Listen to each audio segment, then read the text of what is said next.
그 정도로 하겠습니다. 그리고 이게 이제 몇 개 안 남았습니다. 3개 남았는데요. 이건 아주 간단하게 끝낼 수 있을 것 같습니다. 시편 89편 10절 찾아봅시다. 시편 89편 10절. 여기에 89편 10절 봅시다.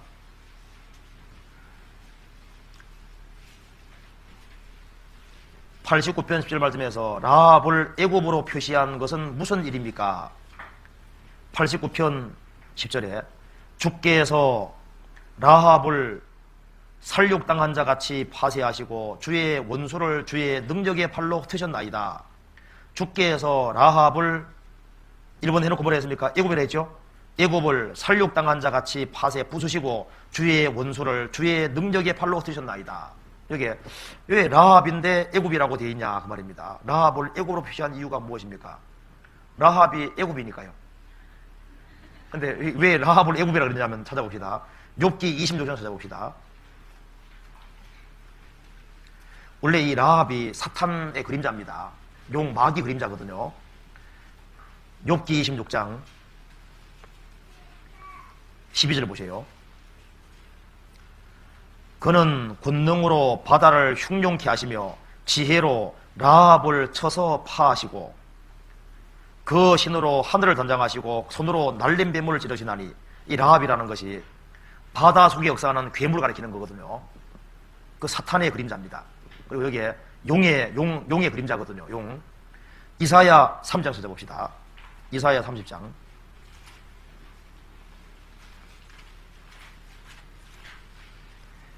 이사야 30장 7절을 보시겠습니다.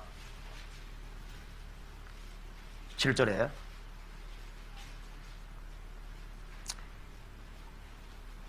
찾으셨죠?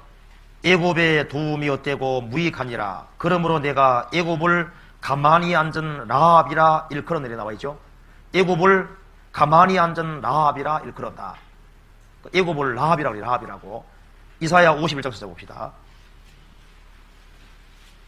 51장 9절.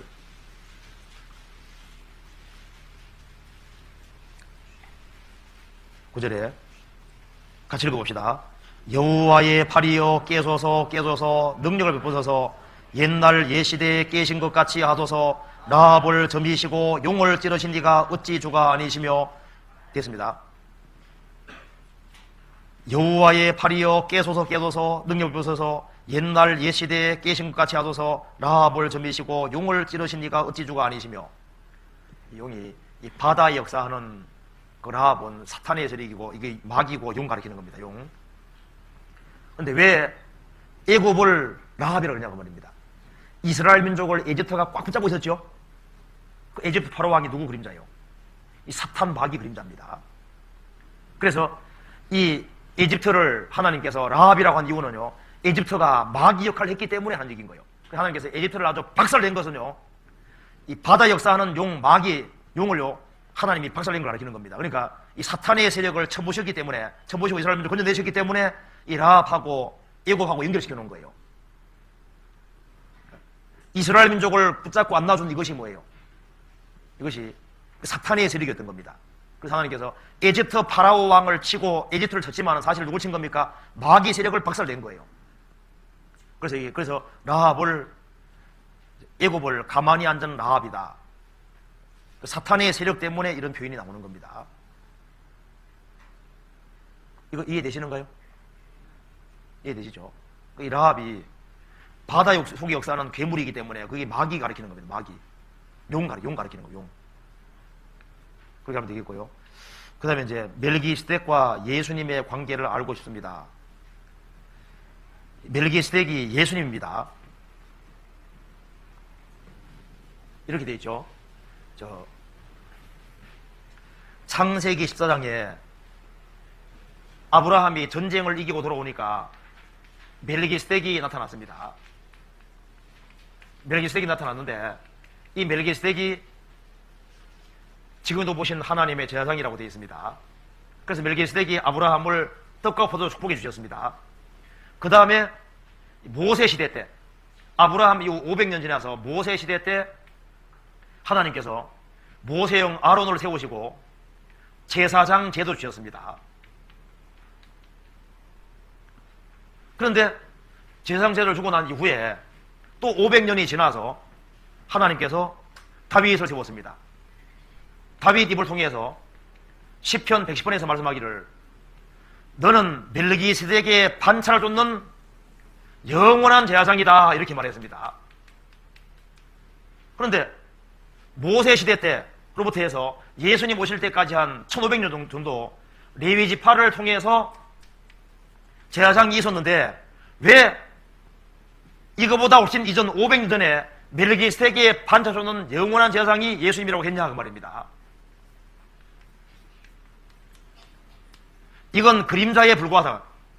요것은 구약시대에 속한 것이고 옛 것이고 그래서 이건 그림자에 불과한 거고 예수님은 멜기세덱의 차례 오더입니다. 질서입니다. 순서입니다. 멜기세덱의 반차 쫓는 영원한 제사장이다. 그런데 히브리서 6장 보면은 멜기세덱을 가리켜서 말하기를 멜기세덱은 항상 제사장으로 있느니라 그랬습니다. 근데 항상 제사장으로 있는 분은 예수님인데 히브리서 6장에서는 예수님은 하나님의 아들과 방불하여 멜기세덱은 항상 제사장으로 있느니라 그렇게 되어 있습니다. 그러면 항상 제사장은 예수님인데 그럼 누굽니까? 멜기세덱이 누굽니까? 예수님. 예수님이 창세기 14장에서 제사장 모습으로 잠깐 나타나 축복해 주시고 사라진 겁니다. 그래서 구약 시대에 나타났던 멜기세덱 누구냐? 성경에서 예수님이라고 되어 있습니다. 그러니까 멜기세덱에게 아브라함이 10분의 1을 직접 드리지 않습니까? 그것처럼 하나님의 집 교회에 예수님이 머리로 계시니까 구원받은 사람이 11조를 드릴 때 누구에게 드리는 겁니까? 교회의 머리가 주님이시니까 11조 드릴 때 누구에게 드리는 겁니까? 주님께 직접 드리는 게 되는 거예요. 그잖아요. 예수님이 여기는 누구냐면은 멜기세덱 이퀄 예수님입니다. 예수님. 그렇게 하면 되겠습니다.